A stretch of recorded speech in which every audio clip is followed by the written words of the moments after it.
Be agreed to. Mr. Speaker. Sue Moroney. Thank you, Mr. Speaker, and it is a pleasure to rise and speak to the third reading of the Vulnerable Children Bill, and I congratulate the Minister for bringing the bill forward and bringing it all the way through to its third reading and in a timely fashion. And also want to commend the work that was done at Select Committee on this bill, because I think it did improve the bill, and we were able to, I guess, ensure that some of the more problematic parts of the bill were taken out of the bill, actually, is what happened. Quite a significant part of that was taken out. Mr. Speaker, I also want to acknowledge Anthea Simcock from the Child Matters organisation in Hamilton, because I understand that quite a lot of what has ended up in this bill has been as a result of her advocacy around the issues for children who are vulnerable and vulnerable to child abuse. I think we should just call it what it is, quite frankly, Mr. Speaker. And so I congratulate Anthea for her involvement in this. There's, of course, with great sadness that I reflect on another Hamilton occasion of which I'm not so pleased to acknowledge. But very recently, our community in Hamilton has witnessed the death of an 8-month-old child from our community, and that's a very, very sad occasion. And it makes us all reflect on our community and what it is about our community that allows children to be put in this sort of danger where they lose their lives in terrible, terrible circumstances. Mr. Speaker, I just want to say at the outset that this bill, while a good start, is sadly a little bit of a wasted opportunity, because there are so many other areas that could have been achieved in this bill that would have actually allowed it to deserve the title of being a bill that really would protect all vulnerable children.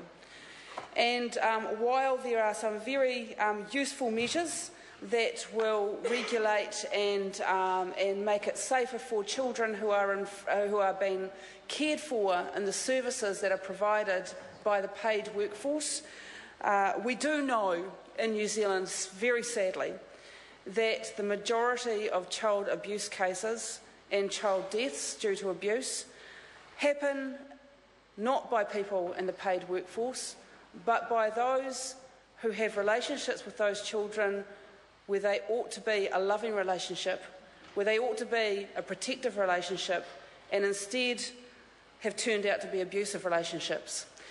And so, while this bill deals with a proportion of this ugly problem that we do have here in New Zealand, sadly the vast majority of cases will be untouched by this bill, and I think that's a great shame. So we've still got an awful lot more work to do, Mr. Speaker, an awful lot more work to do. I want to reflect on some of the areas that the bill does cover. As I've made reference to, it does deal with people working in the children's workforce, and ensures that there are some screening and vetting processes, some more robust screening and vetting processes in place than there are currently, and that's useful. It also has a very controversial part of the bill around the removal of subsequent children. So this is a situation where if a parent has already had children removed from them because of their neglect or abuse of those children, that at the birth of a subsequent child, that child can be removed. Now I guess it's not terribly controversial in one way, because that already happens in a New Zealand setting. That already is the situation. But what this bill does is it does allow that to happen with, I guess, less evidence from Child, Youth and Family that the subsequent child is at risk. And I think that is a big step to take. And I watched with great interest on Third Degree, I think it must have been, was it earlier in this week, or it may have been last week, where we saw the story of the mother of Darcelia Whittaker, one of those children that her name just brings the horror of the situation straight in front of us. And I watched that with great interest, because she was a mother who had been convicted the manslaughter of her child. I believe it was the manslaughter of her child. She was a mother who was herself, a woman who was herself subjected to extreme domestic violence, and she failed to protect her child from that level of violence as well. And what was interesting was looking at her and her life, I think more than a decade on from that terrible event that occurred. And it was interesting to note that she has had a subsequent child who is not directly in her care, but whom she has another daughter who she has contact with, and that she has a completely different relationship and a completely different life and a completely different environment in which she is engaging with that child. And so it gave me actually great hope. It gave me great hope that from terrible circumstances that parents can actually get to a stage where they can feel that they can have a loving relationship with another child. And so I think that is something that we need to discover more about. We need to understand more about. And it was with great sadness to hear Dalcelia Whittaker's mother, who's, I can't remember her first name, Tania Whittaker, describe the chaos that she was living in, the poverty that she was living in, and the environment where drugs and alcohol were a very normal part of daily life.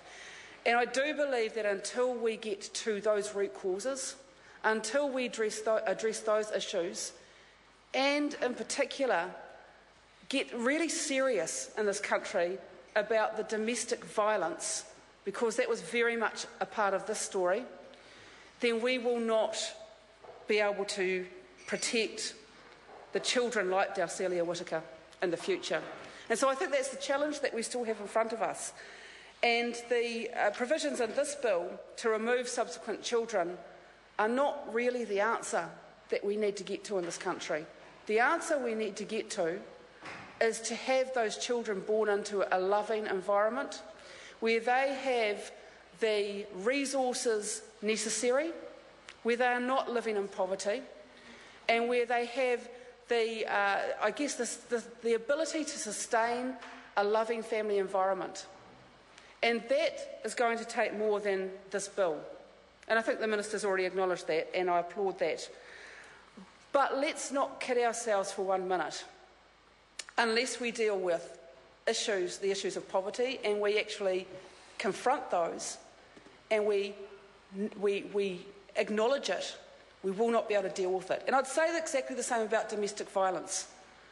I am very concerned that we have in this country an increasing number of incidents happening in domestic violence, but a lower number of arrests and a lower number of convictions. And that, to me, is the story of a country that is turning a blind eye, that is trying to suppress how serious the problem of domestic violence is, rather than a country that is prepared to own up, acknowledge the problem, know the size of it, before it can even begin to address it. And that does concern me, Mr Speaker, because I'm not in favour of sweeping things under the carpet, because I think as a country we've done that for too long, and I'm absolutely dismayed to learn that the police stopped reporting the levels of domestic violence in their annual report 2 years ago, because that is a symptom of a country that is wanting to sweep matters under the carpet rather than expose them, understand them and deal with them. And we will not protect our children if we cannot protect women in their own homes, quite frankly. So the violence against women and children is a big cost to our country. It's a huge cost to our country, not only to those individuals, but to each one of us, because we are all affected when we cannot, as a country, say that we can protect the most vulnerable. And the children talked about in this bill are amongst the most vulnerable. And I don't believe we're doing enough. It's a start with this bill, but I don't believe it's enough to actually make sure that we can stand up and be proud of what our country is doing with regard to protecting these children. Thank you, Mr Speaker. Good speech. I call Melissa Lee. Thank you, Mr Speaker. It gives me great pleasure to rise to speak to this third reading of this bill, and I begin by congratulating the Minister